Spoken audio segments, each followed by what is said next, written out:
Tekan tombol subscribe, aktifkan lonceng notifikasinya untuk mendapatkan update terbaru ilmu komputer dari Pusilkom. Ketemu kembali bersama Pusat Ilmu Komputer atau Pusilkom. Untuk kali ini kita akan masuk ke materi pertemuan ketiga, yaitu latihan 1 tahap dasar mengetik. Nah, sebelum kita mulai mengetik, langkah awal yang harus Anda lakukan adalah men-setting Microsoft Word Anda terlebih dahulu, seperti pada video part 1 di channel ini. Nah, silahkan ikuti langkah demi langkah pada video part 1 tersebut. Jika sudah dilakukan seperti video part 1 tersebut, lanjutkan dengan latihan 1 kita kali ini, yaitu belajar mulai mengetik tahap dasar Microsoft Word. Nah, sebelum itu, bagi yang belum subscribe, silakan subscribe channel ini agar channel ini lebih berkembang dan tentunya memberikan ilmu komputer yang sangat berguna bagi Anda semua. Jangan lupa aktifkan lonceng notifikasinya untuk mendapatkan update-update ilmu komputer terbaru dari channel ini. Nah, ini adalah naskah dokumen kita. Kemudian ada aturannya sebelum kita mulai mengetik. Apa-apa saja yang harus kita persiapkan, terutama dokumen-dokumen kita. Misalnya jenis kertas, ya, ada ukuran kertas, margin, huruf dan sebagainya. Nah, di situ sudah saya siapkan dari 1 sampai 6. Yang pertama adalah ukuran kertasnya ukuran A4, marginnya top 4, bottom 3, left 4 dan right 3 cm. Hurufnya Times New Roman dan fontnya 12. Kemudian naskah dokumennya 1 spasi, perataannya justify atau rata kiri dan rata kanan. Nah, itu adalah dokumen yang harus kita siapkan terlebih dahulu sebelum kita mulai mengetik. Nah, seperti itu. Jadi kita akan buat dokumen baru seperti ini, ya. Itu adalah perintahnya, ya. Itu adalah perintahnya, ya. Tapi untuk Anda yang ingin mengetik ini jangan diketik lagi. Ini hanya soalnya saja. Perintahnya apa-apa saja yang harus Anda lakukan. Nah, baik, kita akan coba mulai. Yang pertama, ngatur kertasnya itu ada di pack layout, kemudian klik pack setup. Nah, di situ ada ukurannya paper, ya. Paper kita pilih A4. Kemudian margin. Nah, margin itu ada tab di sebelahnya, itu ada margin. Nah, itu margin, kemudian topnya 4, ya, naikkan, ya, tinggal klik saja, naikkan jadi 4 cm. Kemudian leftnya 4 cm, kemudian bottom 3 cm, right 3 cm. Oke. Kemudian hurufnya ada di menu home, kita pilih Times New Roman, ukurannya 12. Naskah dokumen 1 spasi itu di sini ada di pack layout, ya. Kemudian ada pack setup, ya. Di paragraf, ya, di paragraf. Nah, di situ ada single, itu 1 spasi artinya, ya, single, dan itu harus 0, afternya harus 0. Oke. Kemudian rata kiri dan rata kanan atau justify aktifkan dulu seperti ini, klik, ya, aktif sehingga warna kuning dia aktif. Nah, seperti itu.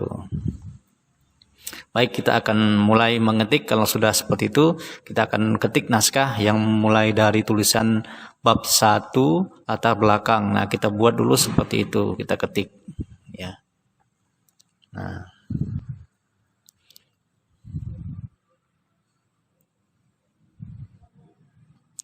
oke, kita ketik paragraf yang pertama. Itu ada paragraf pertama, yaitu ada 1 paragraf diakhiri dengan titik.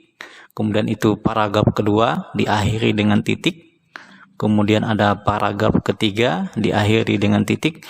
Dan paragraf keempat. Ada 4 paragraf totalnya, ya. Baik, ini saya hapus.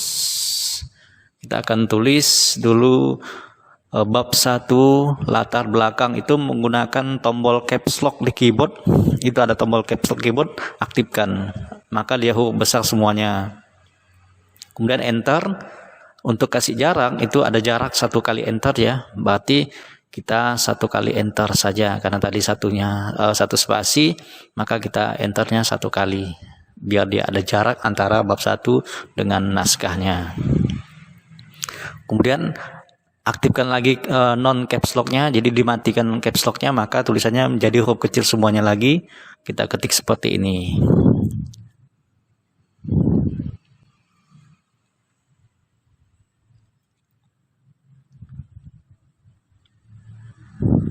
Nah, kemudian kalau udah mentok ke sini, jangan di enter ya. Ini tetap lanjut saja, maka dia akan otomatis turun ke bawah. Aktifkan justify, maka dia akan turun ke bawah secara otomatis. Jangan di enter. Kecuali dia adalah paragraf yang baru, maka harus di enter. Tapi kalau dia masuk dalam satu paragraf, maka mengetiknya tetap dilanjutkan walaupun sudah mentok di marginnya, maka dia akan otomatis tulisannya ke bawah, ya. Otomatis tulisannya akan ke bawah sendiri.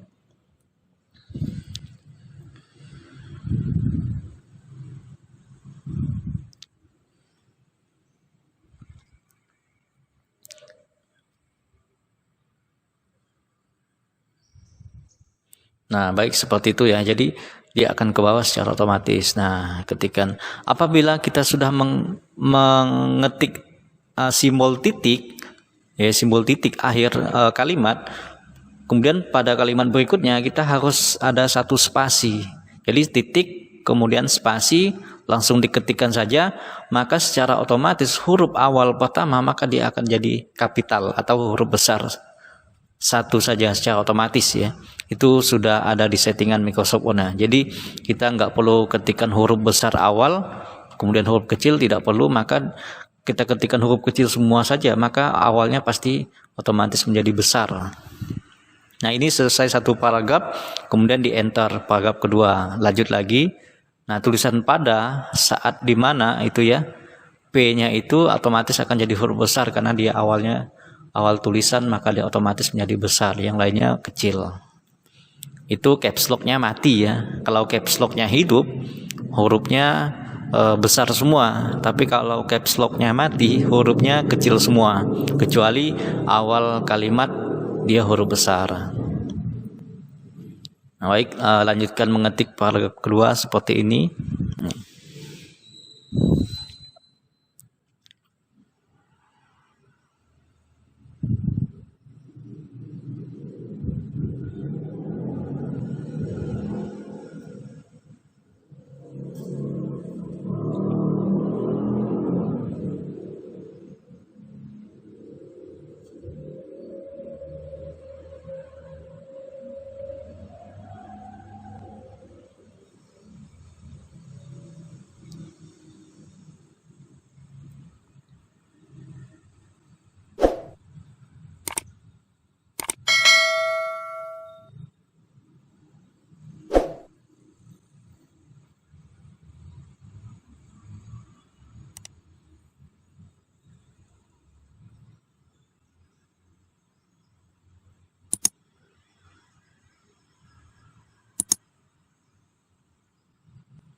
Nah, yang dimaksud dengan huruf besar awal tadi itu ya, contohnya seperti ini ya.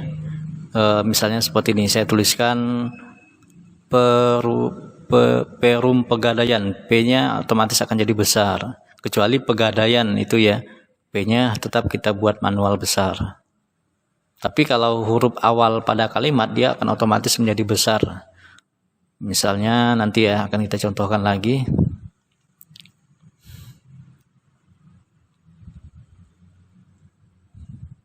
Misalnya seperti ini, ya. Nah,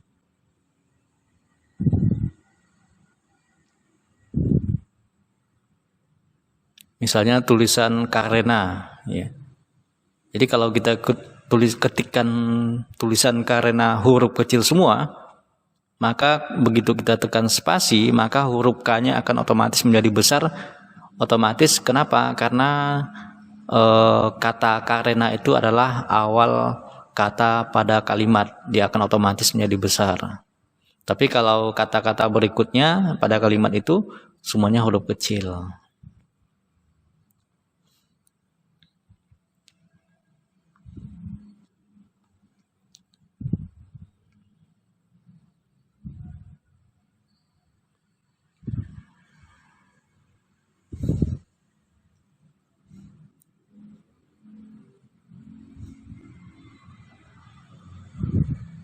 Nah, misalnya di sini ada tulisan badan usaha milik negara. Nah, di situ huruf awal kata badan, ya, huruf kata badan, huruf awal kata usaha milik negara itu awalnya huruf besar. Itu cara membuatnya tekan tombol shift di keyboard, lalu tekan huruf B pada badan, tuh kan. Kemudian untuk membuat usaha, U-nya besar, tekan tombol shift sama tekan huruf U.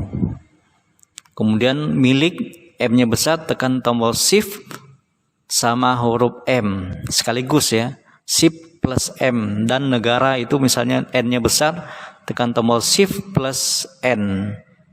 Jadi fungsi tombol shift itu disertai dengan huruf, maka dia menghasilkan huruf besar. Ya, tanpa kita harus menekan tombol caps lock, karena huruf besarnya hanya satu saja. Jadi kita cukup menggunakan fungsi shift plus kemudian ditambah dengan huruf. Misalnya shift B, maka dia menjadi huruf besar B. Shift U, maka dia menjadi huruf besar U, dan seterusnya. Jadi ditambah dengan shift tekan huruf, maka dia menghasilkan huruf besar tanpa harus mengaktifkan caps lock. Kecuali tulisan tersebut huruf besar semuanya banyak, misalnya kayak tadi tuh judul bab 1 latar belakang itu kan tulisannya kan besar semua kan, jadi banyak itu, maka kita bisa aktifkan caps lock-nya.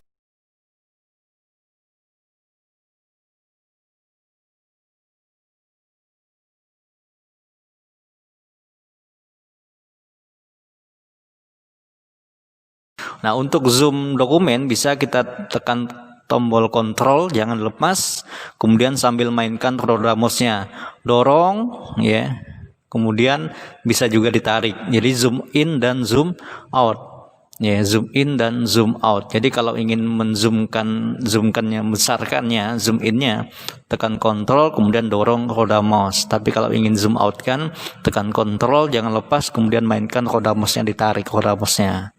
Nah, seperti pada video itu, ya. Seperti itu cara menzoomkan dokumen. Kemudian bab 1 latar belakang akan kita posisikan tengah-tengah, kita tebalkan dulu, ya. Tebalkan, kemudian itu fungsi italic, miring, kemudian ada underline, garis bawah. Aktif semuanya warna kuning. Tapi kalau kita ingin tidak aktifkan, diklik 1 kali lagi, klik 1 kali lagi, klik 1 kali lagi, maka dia tidak aktif, kembali seperti biasa. Baik, sekarang kita blok, klik, tahan, blok, seperti itu.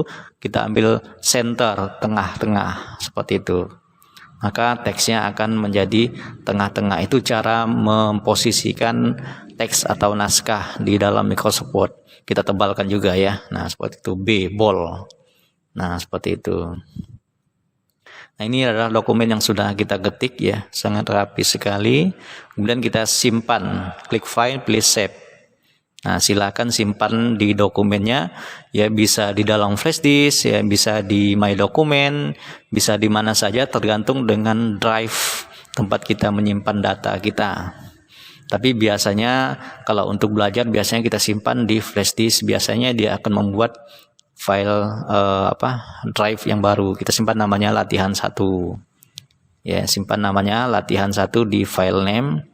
Ya, di My Document ini, ya, saya simpan di My Document atau simpan di drive lain misalnya, ya, boleh juga, nggak masalah. Nah, saya simpan di sini. Baik,